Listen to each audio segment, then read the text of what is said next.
कमीन jean कहे बैयत ज़ालिम jean कहे तोड़े जो भाला तीर लगा हुसैन मरहबा तोड़े जो भाला तीर लगा हुसैन मरहबा हुसैन मरहबा वाह जो मल्हाए करबला।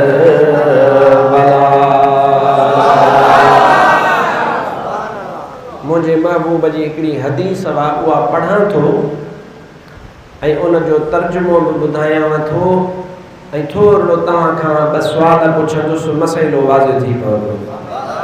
अल्लाह जो हबीब सल्लल्लाहु अलैहि वसल्लम इरशाद फरमाईंदा है, सही हदीस पाक वा सभई नकुल फरमाईंदा है, मशहूर किताबन इनखे ज़िक्र फरमायो आहे त मोहम्मद अरबी घोट इरशाद फरमायो, हबीब फरमाइनि था अल हसन वल हुसैन हुमा रैहानताय मिन दुनिया। महबूब फरमायो हसन हुसैन व मोहम्मद करीम जा दुनिया में गुल आहिन गुल। मुझे महबूब ने फरमाया अल हसन वल हुसैन हुमा रैहानताय मिन दुनिया।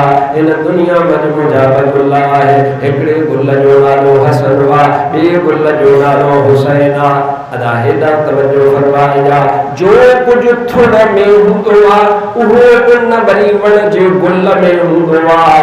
थुड़ जो जेको रंग आहे उहो गुल में ज़ाहिर थींदो आहे, जेको असुल हूंदो आहे उन असुल जी ख़ुशबू गुल में ज़ाहिर थींदी आहे। इन जो मतिलब आहे मुंहिंजे महबूब फरमायो इमाम हसन ऐं हुसैन मुंहिंजा बि गुल आहिनि ऐं मोहम्मद करीम उन्हनि ॿिन्ही गुलनि जो थुड़ ऐं असुल आहे। जेका ख़ुशबू मोहम्मद करीम मां ईंदी आहे उहा साॻी ख़ुशबू हसन मां बि ईंदी आहे त इमाम हुसैन मां बि ईंदी आहे। अदा कॾहिं ईअं थियो आहे जो पोख वण ऐं फुटे कणक ॻाल्हाईंदो आहे, ईअं थींदो आहे छा? या जेकॾहिं इंसानु पोखे साई ऐं लुणे कणक ईअं थींदो ई कोन्हे। जो कुझु ॿिज आहे, जो कुझु बुणियाद आहे, जो कुझु असुल आहे, गुल थींदा आहिनि थुड़ में, टारीअ में, लाम में।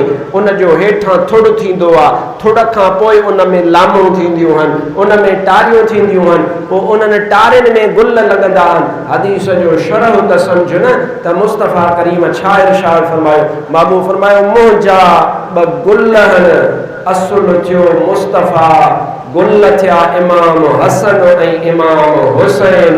जेका ख़ुशबू मदीने वारे मीर जी आहे उहा साॻी ख़ुशबू सोणे हसन में बि आहे त सोणे हुसैन में बि आहे।